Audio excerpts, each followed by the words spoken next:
Good afternoon, ladies and gentlemen. My name is Conor McManus, and you are listening to the Collective Fitness Podcast.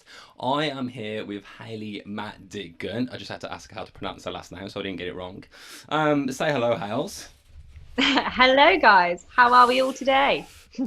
So me and Haley crossed paths back in, when was it? It was in Australia, Sydney, in Sydney, Australia, when she was travelling with the Turf Games team who were doing like a functional fitness competition over in Sydney, and we managed to cross paths then, didn't we?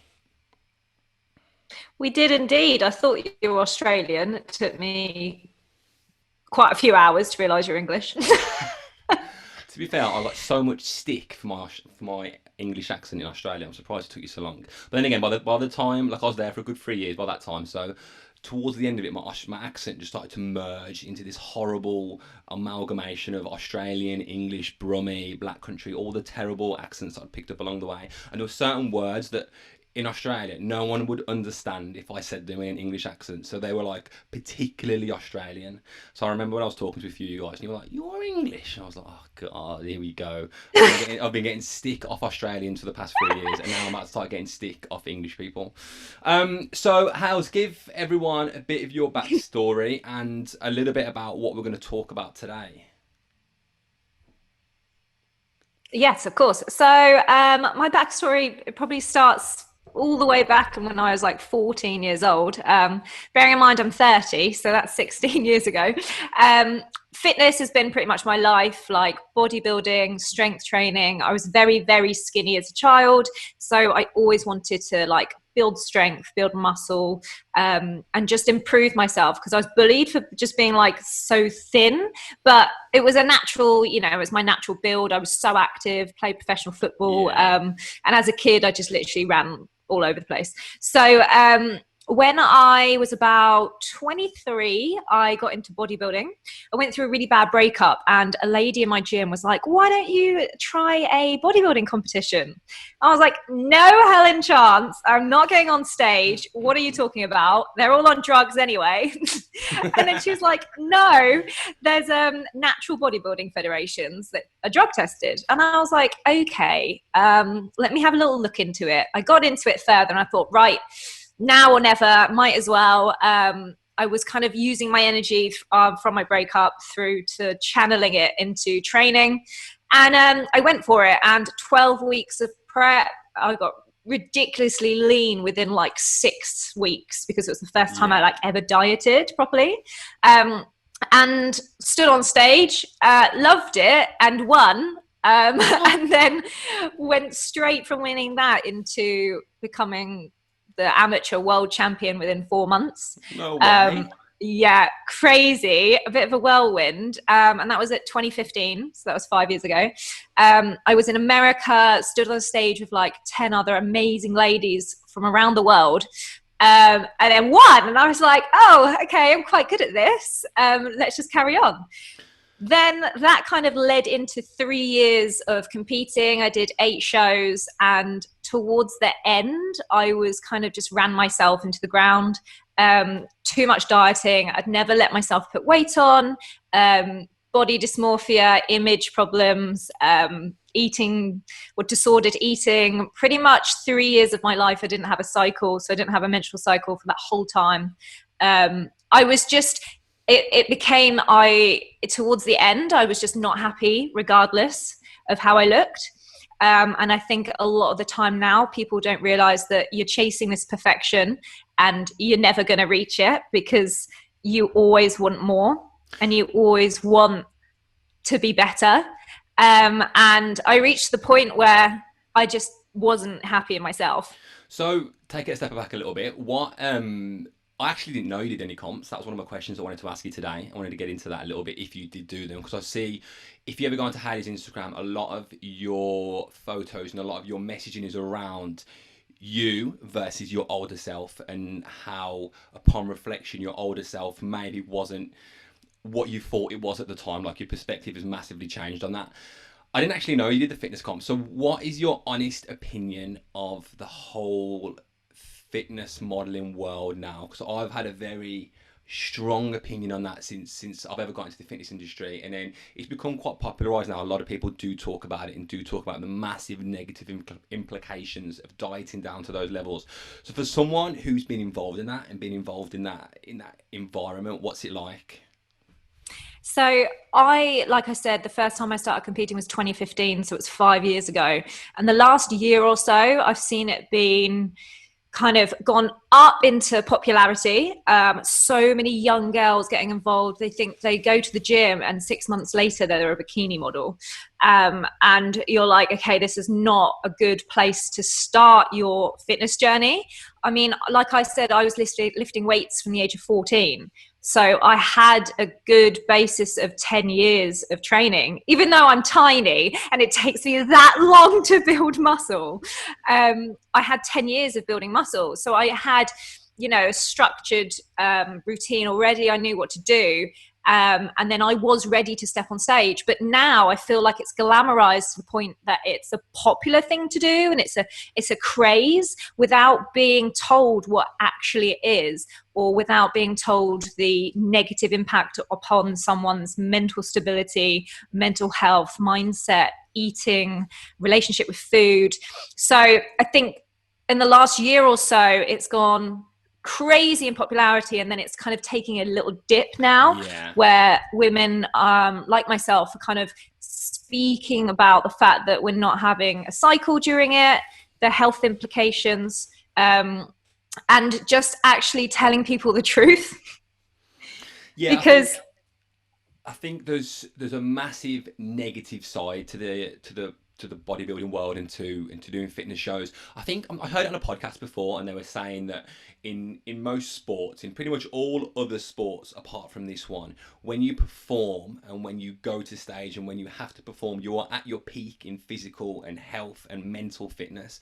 Whereas it's one of the only sports that you can name. It's probably the opposite in terms of like a psychological and a physiological level. You are so unhealthy on so many levels and by so many markers. Like you spoke about just how you lost your cycle. So for a female, that means that you can no longer reproduce when you are fulfilling your role within this industry.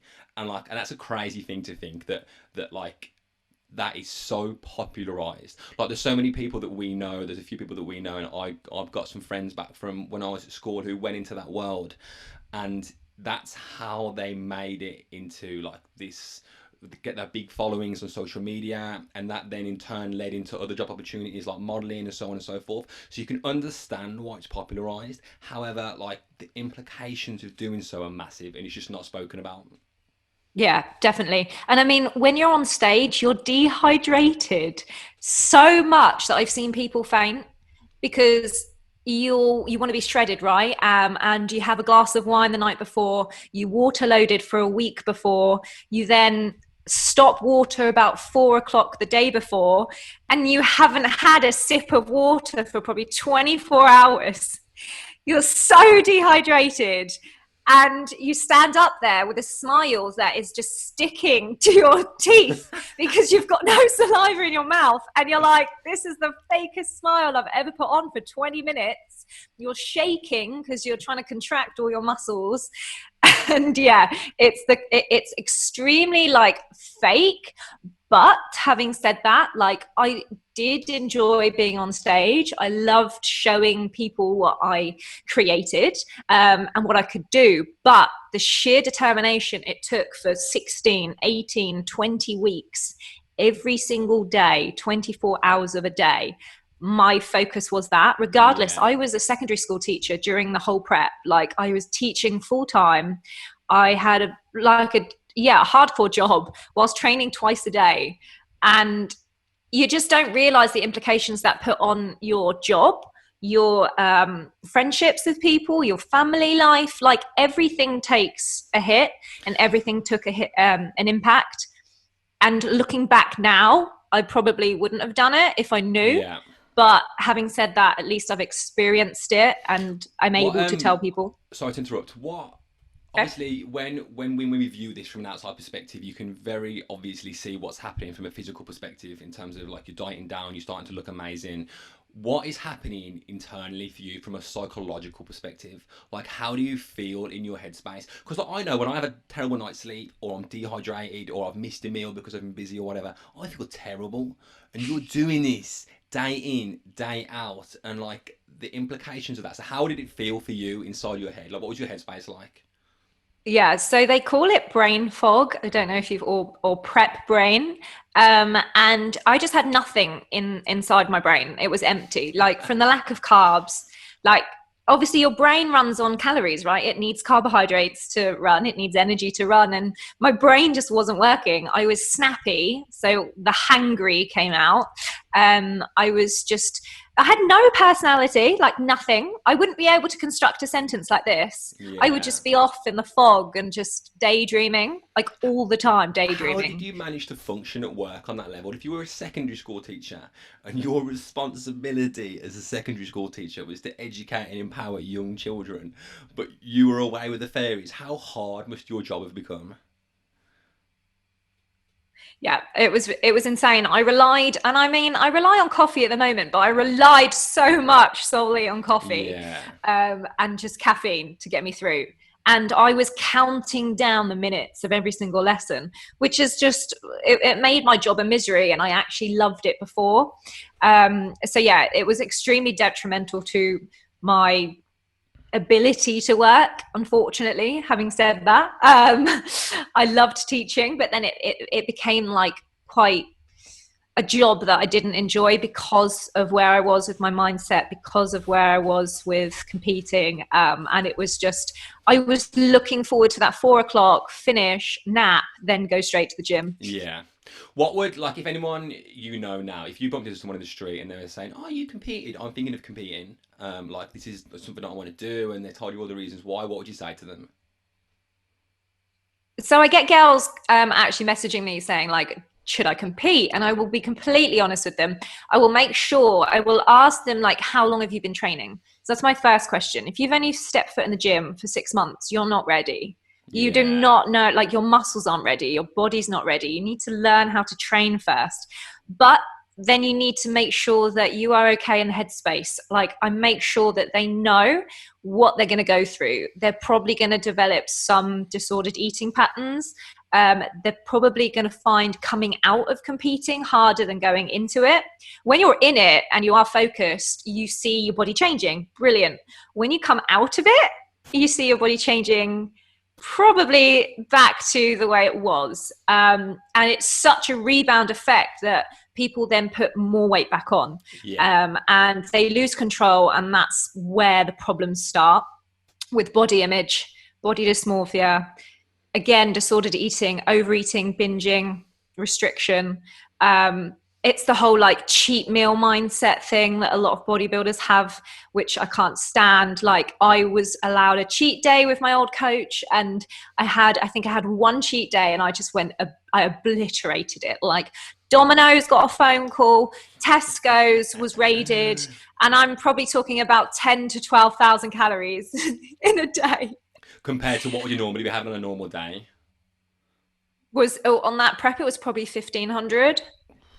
So that's a big jump. So the massive thing that's always like I've never been able to wrap my head around is that it's bodybuilding and competing is so subjective. Like if you're doing a 100-meter sprint, you know you have won because you crossed the finish line before someone else. If you're playing a football match, you know your team has won because you scored more goals than the other team.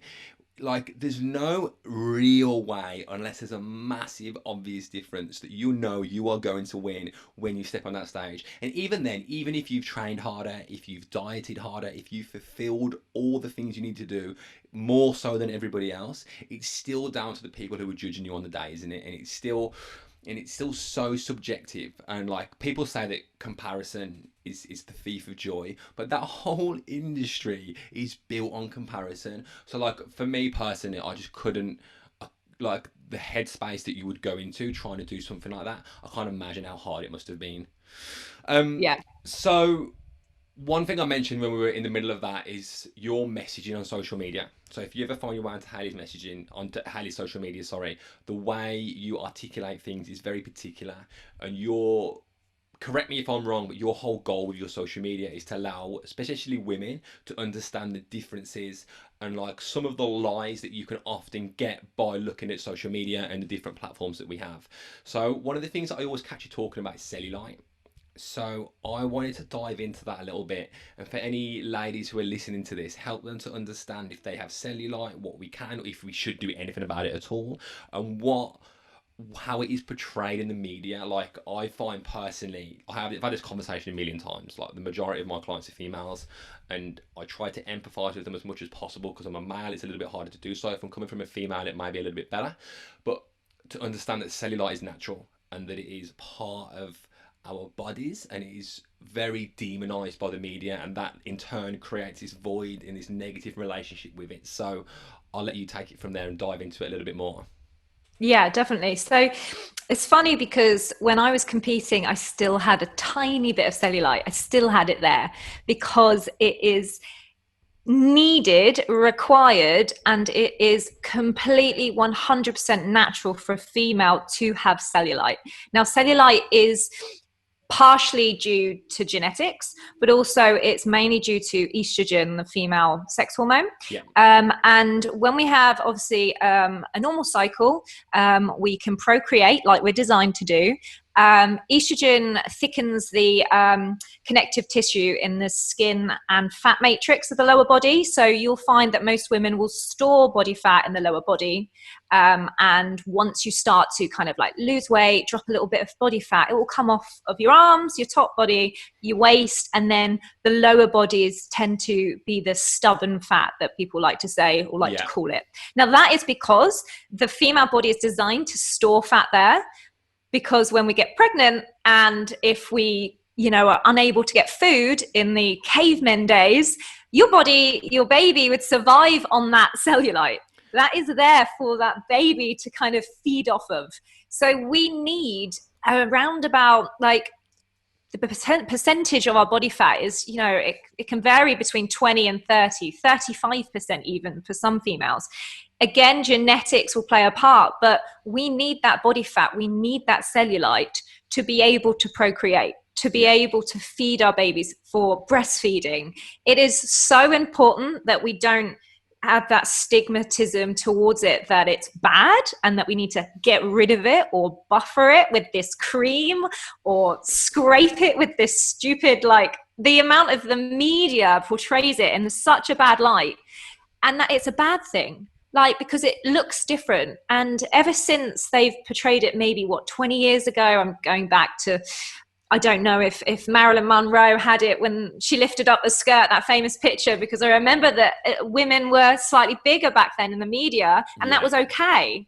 Whereas now it was all derived to no cellulite, looking perfect, skin absolutely polished and smooth, because all of these pictures are completely photoshopped and edited, and it's all edited out. And the thing is, women will see this and think, I don't look like that. Like, I need to get rid of my cellulite. Having said that, the woman on the page on the front of the magazine has got cellulite. It's just edited out. Yeah. So women need to... Sorry to interrupt. My girlfriend works in makeup, and she's been on plenty of like TV commercials and photo shoots and whatnot. And the amount of times that she's had to like put foundation or whatever the appropriate makeup is over that area, so that before they've stepped on camera. And then bearing in mind, these people who have made it to this level of like commercial television and commercial adverts or whatever are probably going to be some of the most beautiful people you'll ever imagine, and then they're still having to then put layers and layers of makeup on to cover it up. And I think the media does a fantastic job of demonizing it, and then this in turn creates this problem where females, then their priority shifts and it shifts towards trying to get rid of cellulite, and then this in turn feeds this massive industry of like quick fix products and magic pills. And I think it's just so important for people to understand that there is no quick fix and there is no magic pill, and then there's certain things that we should not let our subjective opinions of ourselves creep into, and cellulite is probably going to be one of those. Yeah, definitely. I mean, I was sent a picture the other day for anti-cellulite leggings they've just released. These leggings that get rid of cellulite when you work out in them. I was just like, how Like, how ridiculous. But this is going to really affect young impressionable women, young Yeah. impressionable girls. They're going to see, and I mean, it was a Love Island star that was posting about it on her story, and I just thought, you have so many girls that are so young and impressionable and will believe in this because you're advertising it, and yet obviously it's complete bullshit. Like, that those leggings Yeah. will not help reduce cellulite. And the thing is, it's about accepting it, understanding that we have cellulite, but there's a purpose to why we do. And I think when you think about it scientifically and you think about, okay, my body needs it to procreate for health, and it's healthy to have it, then you understand, I can accept it now. Whereas when the media and other things, you know, social media is always comparing yourself against people that don't have it, or social media images that don't have it, so they're, you know, photoshopped. And then these things that come out, like you say, quick fixes, you're just like, it's utter rubbish. Yet it's forcing these women to think that they need to get rid of something that they really don't need to get rid of. Yeah, like even as a man, there's so many social expectations that are there, and so many influences from social media and the media and so on and so forth, and like that question your own decision making. So I can't even begin to imagine how much more of an effect that would have on you as a female, because there's so much more expectation. And the problem is, females are put on this planet to help us reproduce and survive as a species, and people are willing to sacrifice that because of the opinion or how the media has pushed this onto us. Do you think that there needs to be some form of like duty of care for people with a big following on social media, like you mentioned the Love Island star who was pushing this out, and in turn impressionable teenagers are going to buy this and purchase this, when the reality is it's a load of rubbish? Do you, like, you've got a big following yourself and you obviously have a level of duty of care, do you think that there's some, like, there needs to be a conversation had around that? Yeah, 100%. Like anything that I would ever promote as a product, I will always try out myself, and I will always believe in it, because I feel like, why would I tell these people to take this supplement or take this drink or use these leggings if they don't work? Like, you have this basis of people that want to know what you're doing every day. They want to know what you're eating. They want to know what you're drinking, what your skincare routine is. And my skincare routine is literally a baby wipe from Wilkinson's. Like, I don't want to bullshit people. So there's other people out there just saying, right, here's $1,000 to promote this product, and they'll do it because they want money, and that's what they see first off. And it's okay, each to their own, that's how they make their money. But when you realize you have those thousands of people looking up to you, it's a whole duty of care for me. And that's probably, you know, stems back from being a secondary school teacher, and seeing those young girls, and those young girls always saying to me, oh, miss, like, oh, I like your hair like this and your makeup like this. Oh, how do I do that? And they always want to know, and they always crave this wanting to develop themselves, and that at that impressionable age that they will do anything. And it's heartbreaking to see that still goes on. I know a lot of people in social media are now like getting down and outing these people. Yeah. Like, I think that's brilliant, because there's a lot of people showing that actually, no, hang on a minute, that's not true. And I think it is important to out these people in a sensitive manner, Yeah. because it is then difficult on the other side of things, when you're that person and you've just been kind of soul destroyed via social media, Yeah. just to make money. But it's a very hard and fine line. I just know that I myself will only promote something that I will ever use and believe in, and hopefully that will continue to get better. And that these people will understand that they have got a lot of impressionable young listeners and watchers and followers. And Yeah, I think there's a very fine line between what you said. Like, I've always found in the industry that it's like there's like the good and the bad side. There's the good side, who like I would qualify myself and yourself, and we're trying to promote these certain things because it has a health benefit to you, the customer. Whereas the other side of the fitness industry, who are promoting products and things because it has a financial benefit to them.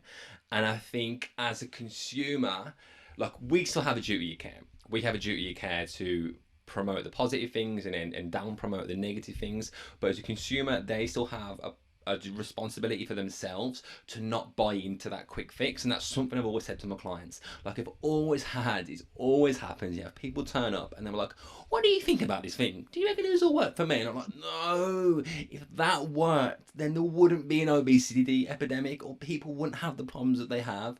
And so if it's too good to be true in the fitness industry, it probably is true. But that said, then there is your ZD celebrities, your Love Island people, like you just mentioned, and they most certainly do have a duty of care, and especially for those types of target audiences where they're going to be majoritively young female teenagers who are trying their hardest to navigate their way through the world and meet social expectations and all the things that are going on from like a physiological and a psychological perspective. And then you've got this person that's on your social media all over it, and they're telling you this is the solution to your problem. Of course you're going to buy it. Like, of course you are. So they need to have that conversation with themselves. But then, like you said, on the flip side of it, there has been this massive thing in the fitness industry recently where there's been straight called out. But then you've got to put yourself in their shoes, and they found themselves as a spotlight on them. They've got hundreds of thousands of followers, and they've been given themselves this opportunity of a lifetime to make all this money. And they've got to ask themselves the question, can I make this money elsewhere for a more acceptable manner? So it is a giant complex problem that's obviously not going to be solved overnight, but it is something that like we all need to be aware of. And the main stepping stone to get into like a fitness industry where there's no horse shit on sale is for the consumer to go, hang on a minute, I'm not buying that because it's terrible, and obviously it's not going to work, because if it was going to work then everybody would be buying it. Now, I think there's one of the main reasons that we try to start Collective Fitness is because we believe exercise has had this kind of like negative association with it, on a small level, where it has been associated with the demonization of females and the demonization of cellulite and things like that. And I think like we're starting to get to a place now where exercise is being used as a vehicle to provide happiness to ourselves and happiness to the people around us. Like we spoke a little bit about it before we jumped on the podcast when we were chatting, and we're saying like exercise for us should be a vehicle for us to make ourselves happy and in turn serve the people around us better. Be a better husband, be a better brother, be a better son, be a better wife, so on and so forth. And then in turn, in our normal day-to-day lives, when we get into our jobs, we should be able to perform at a high level because exercise has allowed us to do that, and in turn create better lifestyles for us and level up our lifestyle. Now, and sorry to carry on to that point, and I think what we just spoke about is exercise has been used to meet social expectations, and I think that is where a lot of the problems occur. So for anyone listening to this, when you go on your fitness journeys, think of it from that perspective. Don't try and use exercise as a tool to meet social expectations. Use it as a tool to make yourself happy and in turn the people around you happy. One of the things you spoke massively about. Sorry, carry on. Sorry. Go on, carry on, Hales. I was just going to touch on that. Like, I think there used to be, especially with like Fitbits and Apple Watches and My Zone belts, how many calories can we burn in this session? And it was all derived about calorie burning during your training, which it shouldn't be. Training should be done to make you stronger mentally and physically, resilience, determination, fitness, cardiovascular fitness, brilliant. But it shouldn't be all about burning calories. Yeah. Yeah, exactly. Like one of the sentences that I always use when this conversation pops up is that as a species now, we are the most successful we have ever been. Like there are less wars, there is less illness. Well, not less illness at the moment, but there is more. We are in less poverty, there is less inequality, so on and so forth. However, from a mental health perspective, we are probably the worst we have ever been. And you know, when you start connecting the dots on where these problems that people are experiencing come from, a lot of them are going to have come from social expectations. Not all of them, but a large chunk of them. And then when we have a tool like exercise that we can use to improve our overall mental and physical well-being and so forth, but we're using it for the wrong thing, it's like trying to open a door with a hammer. Like, it's not going to work. Do you know what I mean? So that is a big problem. This is a perfect point to segue into calories and whatnot. You just spoke about how people are constantly aware of how many calories they are burning through their Fitbits. let's talk about calorie deficit and like and the problems that come with that, and not the problems, but how it's best managed. Because one thing that I find is that females especially are constantly striving to put themselves in a calorie deficit in hope to lose weight. That's not a bad thing. It is a tool to be used to help us to lose weight, but helping people to understand how to properly manage a calorie deficit. Yeah, I think females forget that we're very complex in terms of how we are physiologically, especially against males. We have obviously our cycle that changes our physiology every single day. We are different every single day.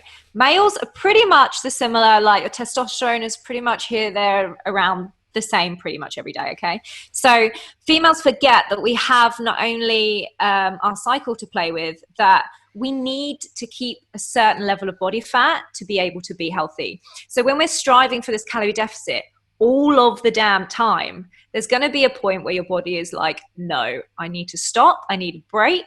And that's when diet breaks are really useful. But at the same time, this is when we need to think about what are we doing the actual diet correctly, because as a female, we're meant to be on a diet all the time, right? Because that's normal to be on a diet. But what is a diet? A diet is actually what you eat. Like, it's your food. It's not a diet. Like, your diet is your lifestyle, it's your food. So when we think about actually getting into a deficit, we need to plan a deficit that is sustainable, that is going to not only allow us to lose weight if we want to, but in a healthy, sustainable manner that's not going to affect our lives drastically. It's not going to affect our lives to the point where we don't want to go to work, or that we need to nap 12 times a day, which happened to me. We're not going to be horrible to the people around us. Like, we don't want it to affect our lifestyle. We want to make sure that we are sustainably dieting. And then that comes into the fact that a lot of people aggressively diet and don't realize that they're dieting too low. Yeah. So a lot of girls will diet stupidly low, like 1,200 calories. And there's a menstrual cycle threshold for your body that'll be like, that is way too low. There's a bone threshold for your body that's way too low. That's lower than what a toddler needs. And you're expecting your body to do everything you put it through, that horrible 45-minute intense workout you did this morning just to burn as many calories as you can, that walk you did for 2 hours just to burn more calories. Like, it's, if you're focusing just on calories all day long and you're eating hardly any, like, eventually you're probably going to end up in a binge. You're probably going to end up not enjoying the cycle and the process. And usually that includes a weight regain. And a lot of women will then fall out of love with exercise, fall out of love of food, and just usually revert back to where they started. So when we think about a calorie deficit for women, we need to make sure that it is a sustainable one that we can maintain. And that is okay if you ate a few more calories one day. It's okay if you ate a few more calories the week before your period. Like, we need to understand that that's okay, because things are gonna, in our body, like progesterone, it's gonna make our satiety levels a lot lower. Like, we're gonna get hungry. And as annoying as that is, why don't we just hit maintenance calories for that week? Yeah. Why don't we just focus on maintaining our body? There was a lady that reached out to me, I think it was probably 2 years ago now. She would say that she lost 14 pounds in her follicular phase in the first 2 weeks, right? 14 pounds. And then she would put the whole 14 pounds back on. Wow. In her luteal phase. Because her hormones were that, they affected her that much. They affected her hunger levels that much that she couldn't control her eating habits. And yeah, it's about a calorie deficit. But if you are under that, you know, that kind of force of your hormones that is affecting your hunger that much, and your unstable blood sugars due to the progesterone and your insulin response, like, that is going to cause you to be hungry, and you're going to eat. That takes a lot of determination to switch off that I'm not going to eat. Because I've been there, and especially in the week before your period, you're just like, I'm ravishing, I don't care, I am going to go whatever in the cupboard and poof, And that's what happens. And some women we get affected differently, and some women get affected way more. And we have this higher attention to higher calorie foods. So we want sugar, we want chocolate, we want crisps, we want the junk food. But if we think about it in a more sustainable way, and we go, okay, this is the time I get a lot hungrier. Why don't I just aim for maintenance calories during this week? Why don't I just go for a nice long walk instead of punishing my body through a HIIT session that I really don't want to do? Yeah. Why don't we focus on a deload week? You don't have to train that week if you don't want to. It's putting sustainable habits in place and understanding that you do not have to train every single day. You do not have to hit your calories every single day. And once women understand that, and then once we understand that, it will make the whole journey so much nicer, and you'll sustain it for a lot longer. So let's get into the menstrual cycle. You know, as a male coach, it's always been something that, like, you know, I acknowledged in my early years as a personal trainer that there's more to training females than just changing their accessory sets, and we do more glutes and less arms and so on and so forth, and that we have to be mindful and empathetic of how their body is going to react to change over the course of their menstrual cycle. So for all the females out there who are trying to navigate that for themselves, because as we spoke about before, like, there isn't that much information around it when you start to approach that period in your life. And then for all the men out there listening like me who don't understand what you guys are having to go through, and any male and female coaches out there that need to be more mindful and empathetic of how, like, they're going to deal with their female clients when these changes occur during their menstrual cycle. What are the different implications and things that we need to be thinking about? So firstly, it's really important to know if your client is on any hormonal contraception.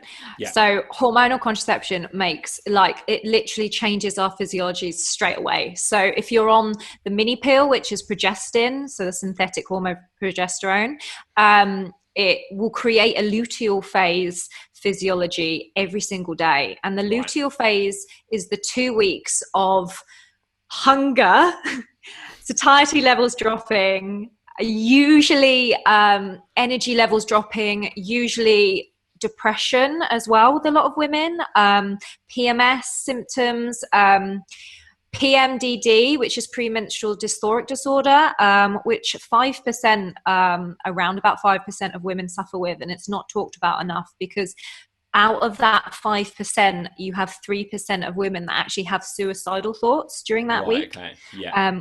And that, you know, that's going to dramatically affect their training. It's going to dramatically affect their livelihood. So it's taking all things like this into account, and then understanding that, okay, if you've got, for example, a client that's not on hormonal contraception and she has a normal, typically 28-day cycle, that's an average. I mean, women vary between like 23 days and 35 days. It seemed normal. Let's say the 28-day cycle, you have 2 phases, and you've got the follicular phase, which is day 1, which is the first day of bleeding, to day 14, which is ovulation. And then you've got day 14 to day 28, which is the luteal phase.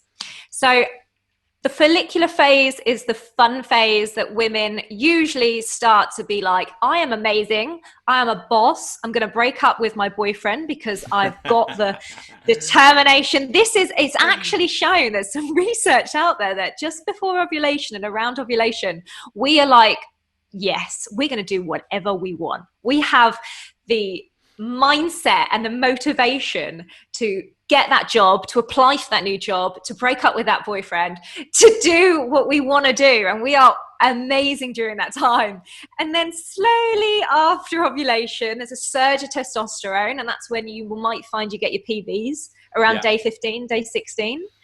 And that's when you like heavy strength training, awesome, compound lifts. If you're a power lifter and your competition lands on that day, like amazing, because that surge of testosterone is going to pick up that strength for you.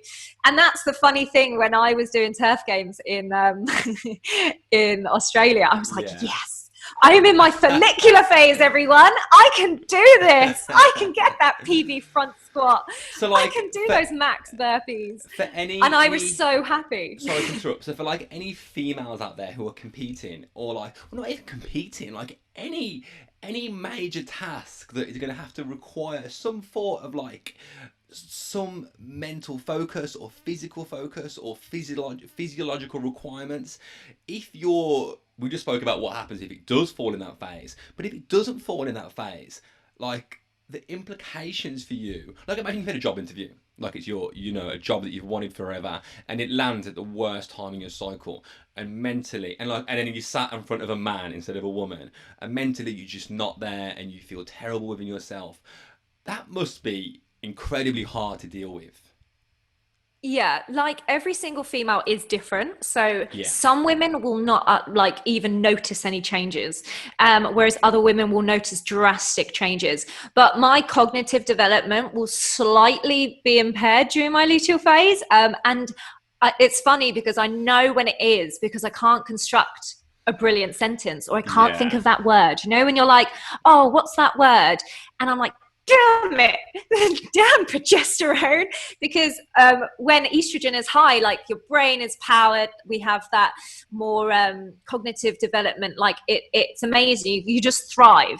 And during those last 2 weeks, more so the fourth week, you will just find a little bit of a dip in energy. You might need to nap. And then if something like a big interview happens, you just need to relax and think, okay, don't put that much pressure on yourself. This is the time where if you're used to training and you're used to dieting, don't diet, don't train. Yeah. Let's use that time to just maybe have a yoga session, a meditation session. This is when you need to look after yourself. Don't think about forcing yourself to do a training session because you have to, or it's in your calendar and your coach told you. No, allow yourself that time to think, okay, I've got a really big interview coming up. Let's have some time to prep. Let's focus on me and how I feel. And if that is maybe taking a day off, doing a yoga class or meditation, or going for a walk with a podcast, that will be more important and it will help you more in that run up to that interview than trying to diet, which is going to affect your brain power anyway if you're, you know, aggressively dieting. So it's allowing yourself to understand that, okay, it's not brilliant if something lands that's important on that time, but you do what you can do and you try your best, and you don't let stuff pressurize you into thinking, oh my God, I'm not going to do a good job, or all of this is building up. And I mean, I put on my Instagram this morning that I was feeling slightly overwhelmed because I have so much happening this week that I was like, if I let everything get to me, I will be overwhelmed. And it didn't start off great. I had no coffee pods. That's what got to me. I ran out of coffee pods and my Nespresso machine, and I was like, luteal phase, no coffee, I can't do it. And then I took a chill and was like, reset, go for a walk, get some coffee. All that pops into my head when we're talking about this is, we were just speaking about social expectations, and you can imagine when there's that mindset shift for a female, when all of a sudden the social expectations now become important than you being kind to yourself and dealing with whatever phase you are in the appropriate manner. Like that shift that is happening for a lot of people is so detrimental, and there needs to become a point where females start to become kinder to themselves, and they start to think about their cycles and what is happening in their cycles. You can imagine, like, if you've got something important, like we use the example of a job interview, if you've got a job interview going on, but at the same time in your other parts of your life you are now prioritizing exercise over whatever phase you are in and dealing with that in the appropriate way, things start to compound, and you can imagine that the negative implications of that not has just on your cycle or on your exercise and your training life and the weight gain or the weight loss that comes with that, but then that spills over into normal day-to-day life, because now you start to make poor decisions and poor judgment calls around what is going on. And like, as a man, trying to think about that and trying to even get my head around that is mental. And like, men have got to take their hats off to females and some of the different things you deal with. Like, I had a terrible night's sleep this morning, so I got up this morning, I was like, oh, I've got to do this podcast with Hayley. I'm probably not going to be on the ball as much as I normally am, but you have to deal with that. different points, plus all the things like poor sleep and running out of coffee pods and whatever else you have to deal with. It's crazy. What one thing we haven't touched on, which I definitely want to do, is we spoke about calorie deficit, and now we're speaking about the menstrual cycle. What happens when the two collide and it starts to become detrimental, like we diet down too hard? What now are the implications on our menstrual cycle? Yeah, so there's some research that's done that a girl will start her period when she's reached around 17% body fat, when we're in puberty, right? So we tend to be quite lean individuals when we're young girls, if we have sustain, a healthy upbringing. And then we'll find that our body shape will change around 14, 15, depending on when we start our cycle. Our body fat is probably heightened. And this is when you will start your period. And this actually is reversed by if our body fat drops below 17%, and this is typically an average. Some women will lose their cycle on a higher percentage. Some women won't lose their cycle. But it's typically seen that if your body fat goes below 17%, you will have a menstrual cycle dysfunction or hypothalamic amenorrhea. Or amenorrhea. I'm really bad at saying that word, so I apologize. Amenorrhea. And so when you've become, you say you've dieted down for a couple of weeks and you find it really easy, but you're moving less, you then plateau. Then you're not actually losing any more weight. You then take your calories down even lower. So you think, okay, this is fine. I'm not that hungry. I'll keep dieting. And say this is done for a couple of months. Your body fat goes really low. You may not even be prepping for a show. You might be even prepping for a photo shoot, or just because you like aesthetically looking lean. That's fine. But then your menstrual cycle may take a hit because the calories that you're on will be too low for your energy availability for your body. So our bodies need a certain amount of energy available to us to be able to keep that cycle going. So if you think about it in physiological terms, like my body is not going to be able to have a baby if it's under so much stress. Yeah. And the cycle, your period, is the first thing to pretty much go if your body is in a state of stress. And your cortisol's like 50% higher due to this stress that you've put on physically and mentally. It can just be from mental stress too. And there's a lot of women out there that I try to help get pregnant and obviously get their cycles back. But we think about things, if women, the fertility, if they want to improve their fertility, it's don't think about trying to get pregnant. It's the same with if you've lost your cycle. Don't put pressure on to yourself. Why is my period not here? Why is it not there? When's it coming back? Because that mental stress that you're putting upon yourself can not let it come back. Yeah. Because psychological stress can be just as damaging as physiological stress to our periods. So when you combine the both and you're dieting really hard, you're under so much stress of maybe jobs, your family life, if you're going through a rough situation with friends or boyfriend, girlfriend, etc. And then you apply physiological stress of training too much, high intensity training, not resting, and the combination of everything, your body is not going to be able to grow a child during that part. So it's going to go, no, don't need a cycle because you're under too much stress. So it will shut down that menstrual cycle. It will shut down like hair growth. It will shut down nail growth, your skin. You'll become gaunt. Like all of those things start to happen because your body is preserving the energy to survive. Yeah, one of the ways we always used to explain it to our clients is that when a business starts to struggle and the cash flow starts to go down, they start cutting off the bits of the business that they don't need and that they are least required. And unfortunately, the cycle is what comes under that. So if you think of it from your own body point of view, when that starts to happen, you need to think of it, my business is struggling and my body is struggling. So my body is automatically starting to cut that out. What do you think the solution is for this issue?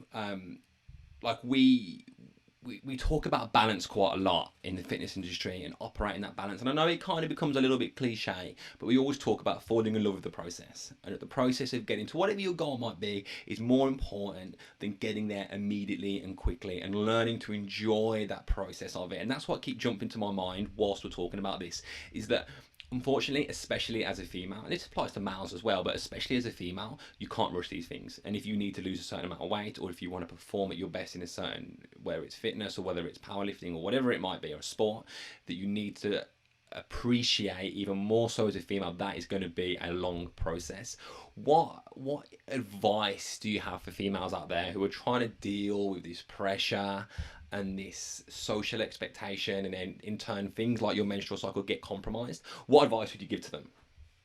So I would always try to tell people to not put a time or a scale weight as the end goal. So don't say like, oh, I've got this 8-week challenge to do and I have to look amazing at the end of this 8-week challenge, or I'm getting married in 8 weeks, or I'm going on holiday in 12 weeks. Like, try to eliminate that as your goal, and think about sustainable habits that you can introduce for life, for your lifestyle. We want this to carry on going for next year, in 10 years time. We don't want you just to look awesome in 8 weeks and then put it all back on. Like, what's the point? We want you to learn sustainable habits that you can implement in your daily life and continue that forever. Like, if you have a coach or an online coach and you're part of a community, amazing. Year upon year, you should be developing that education so that you can probably go it alone soon. But if you like to be part of a community that keeps you motivated and supported, amazing, stay there, because you're thriving off of it. But as soon as you put a scale weight as a measurement of your progress, and you're going to be like, I'm going to be amazing once I hit 10 stone. Why are you going to be amazing when you hit 10 stone? Don't put that figure, especially with scale weight, like I literally hate it as a measurement of progress. And you put that as the end goal, right? And you think, well, actually, if you think about it, why are you going to, you might not feel better. You might not look like you think you should look at 10 stone. Your body composition might be completely different. And having that as a short-term goal and having that as a quick fix, it's not ideal for what we really want you to introduce to sustain for your rest of your life. It's more important to understand that I'd rather give you something that will incorporate balance and allow you to go and have a beer with your friends and in a socially distant way. I think allow that over time. Sorry, Haley, carry on. That's right. Allow that over time, that in 6 months you're where you want to be, because your headspace is so much better. You might hit that goal weight then, but you're so much in a happier space. You're mentally, you're physically happy, and you thrive. Whereas if you reach a goal weight in 2 months, but throughout that journey, you dieted on 1,000 calories, you lost all your friendships because you didn't talk to anyone, and you hated life, what's the point?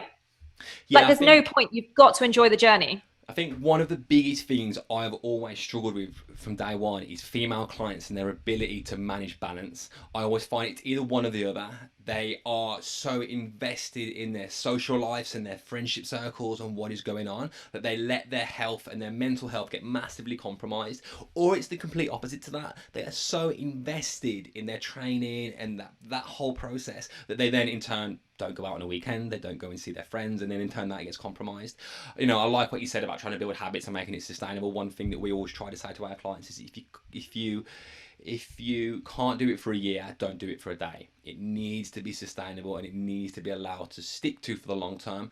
And the amount of times I've lost clients because we have sat down to do an initial consultation and they have said, this is my goal, and I'm like, oh, you sure you want to try and do that?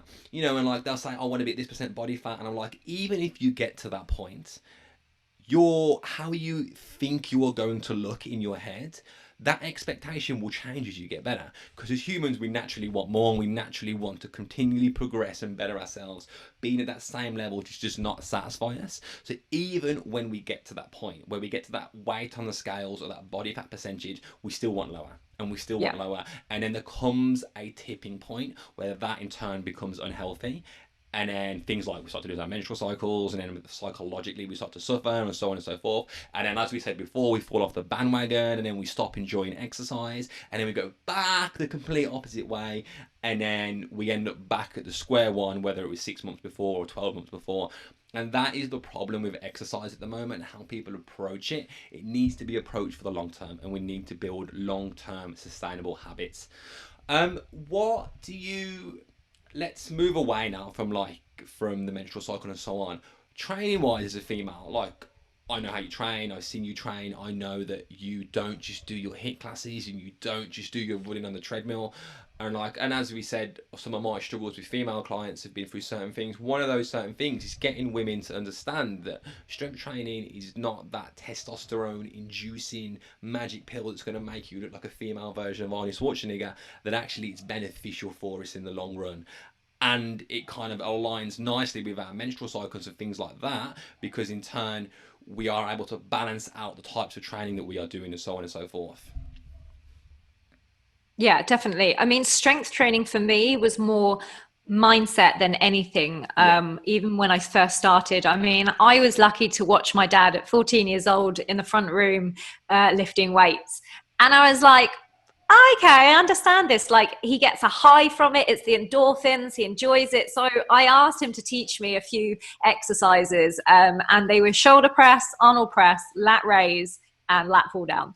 And I am very good at those exercises now because I've done them for 16 years. But it was me feeling strong as a female, as a young girl, that I realized that actually strength training, it's not just about appearance. It's not just what you look like. It's not about building muscle. It's about feeling strong on the inside. And especially as a young girl, like, I was never, like, I had an amazing upbringing, and I felt very confident as a young girl, but I felt even more empowered and even stronger once I started lifting.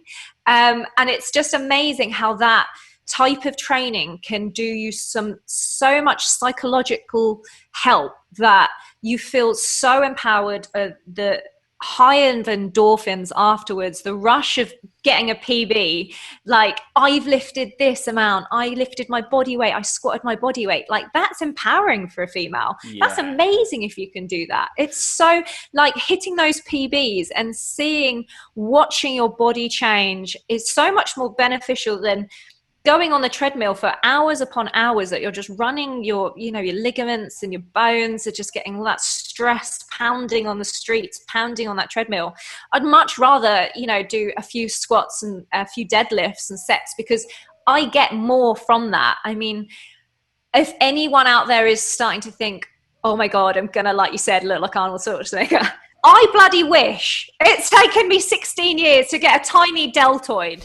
Like, it's unfair, because we are not physiologically made to be able to do that. We haven't got that much testosterone. Some women might have a little bit more testosterone than others, like ladies with PCOS have slightly higher testosterone levels, so you might build muscle slightly differently, but you will not build muscle like a male. And I think women also get put off when they see bodybuilders. And I'm like trying to tell them that those women probably have taken something performance enhancing to be able to get like that. And I think that's what's happened through the generation of young girls, seeing that online and seeing those pictures of those women on the stage, absolutely ripped in figure. And it's about teaching them that that's not going to happen, that won't happen if you pick up that dumbbell. Because if it did, like, bravo, amazing. That's not going to happen. So it's about understanding the benefits, not just physically, but mentally, of weight training.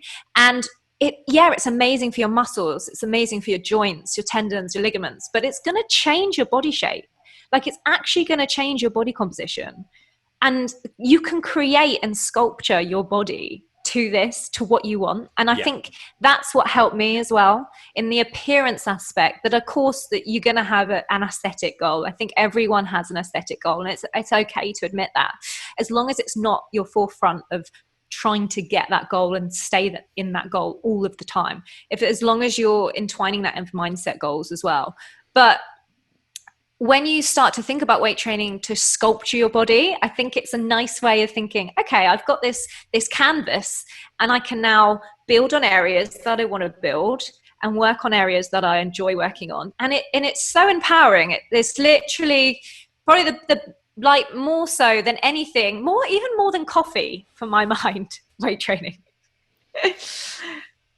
Yeah, I think one of like when we train ourselves, like why do we train? What is the ultimate reason that we train? And ultimately it comes to the happiness. Like we want to make ourselves happiness on some form of level, and then we need to ask ourselves, well, what's going to make us happy? Now, from my experience with training clients, that I can't think of many times when I've been with a client in the gym, or when I've been speaking to one of my online clients, and they're like, yes, I stepped on the scales, or I held that body fat monitor and it told me what I wanted to hear. Yes. However, there has been a million and one times where someone has squatted the weight they couldn't squat the week before. They've got their first pull-up, they beat their friend in a workout, and they beat their 500-meter row time. And I think that's really important. And I think like exercise lost it, well, not exercise, but the fitness industry as a whole lost its way at some point.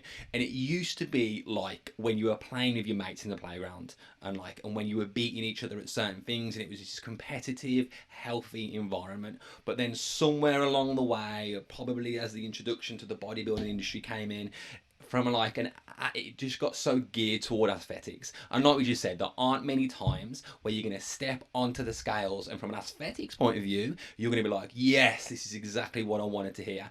And then it comes back down to comparison and subjectiveness. Like there aren't government guidelines that say this is how you should look. There is no recommended body fat percentage, or there is no recommended weight that's going to make you more sexually attractive to the opposite sex. That just doesn't happen. So the only way we can measure that for ourselves is by comparison, and that's when we start to compare ourselves to a regular amount of people, and a lot of people over a course of time.